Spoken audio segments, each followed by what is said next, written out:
You've once again entered Noir Alley, that narrow margin of the TCM universe where crime is a way of life. I'm your host, Eddie Muller. Today's movie features some big stars in a relatively obscure film. It's The Naked Street, released by United Artists in 1955 and starring Anthony Quinn, Anne Bancroft, and Farley Granger. It's got a plot that for its time is unique and daring, and more than a little preposterous. Quinn plays a Big Apple crime boss who is outraged to discover that his sister, that's Bancroft, is pregnant by a small-time hood who's been sentenced to death row. Rather than live with the disgrace of his sister being a widowed single mother, Quinn works some criminal magic to get the father, that's Farley Granger, sprung from jail so he can marry the gangster's sis and make an honest woman out of her. Before you say, that's the stupidest thing I've ever heard, imagine what Martin Scorsese could do with this story, or if it had been a subplot for a season of The Sopranos. Well, Martin Scorsese didn't make this movie, although he might have seen it when he was 13 years old. It's primarily the work of Maxwell Shane, a journeyman screenwriter who'd written dozens of B pictures since the 1930s. In 1952, he wrote the best film of his life, Wait Till the Sun Shines, Nellie, a terrific slice of Americana directed by Henry King for 20th Century Fox. But when Shane stretched out into directing, he stuck with crime pictures. Fear in the Night, City Across the River, The Glass Wall, Nightmare, and the film you're about to see. It began life at 20th Century Fox, where writer Leo Katcher sold the original story in late 1948. Studio boss Darryl Zanuck saw its potential as a vehicle for his hot new star, Richard Widmark, who'd quickly sneered his way to stardom in a trio of crime dramas, Kiss of Death, The Street with No Name, and Roadhouse.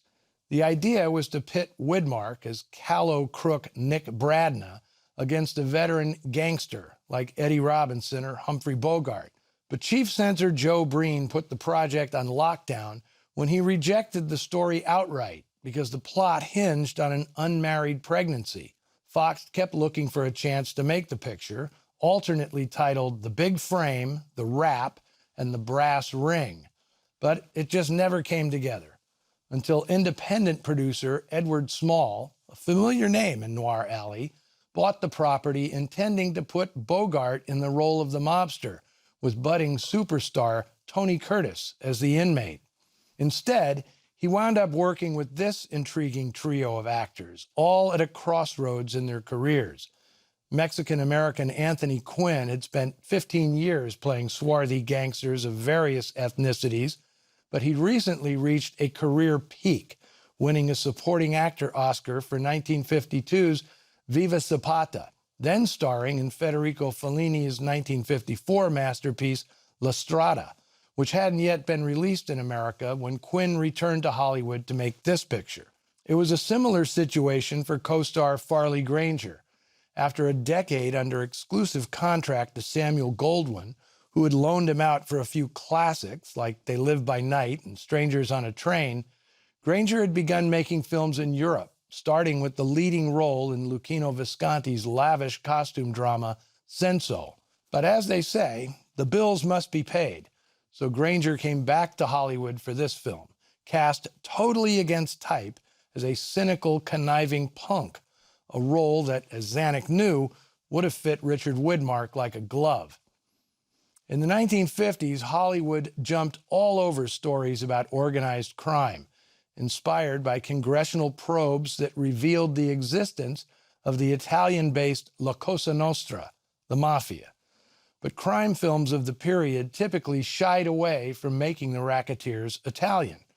Here, the gang boss is given an ethnically ambiguous name, Regalshick, but at least his sister is authentically cast. Anna Maria Italiano, a.k.a. Anne Bancroft, had been playing secondary roles, mostly at Fox, since 1952. She just played essentially the same character in another organized crime picture, New York Confidential, where she was the daughter of mob boss Broderick Crawford.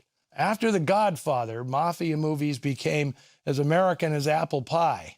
But this one is from an earlier era, where the crooks have names like Lotsy, Shimmy, Nutsy, and Big Eddie. From 1955, also starring Peter Graves, with Jerry Paris, James Flavin, and Whit Bissell in support, here is The Naked Street.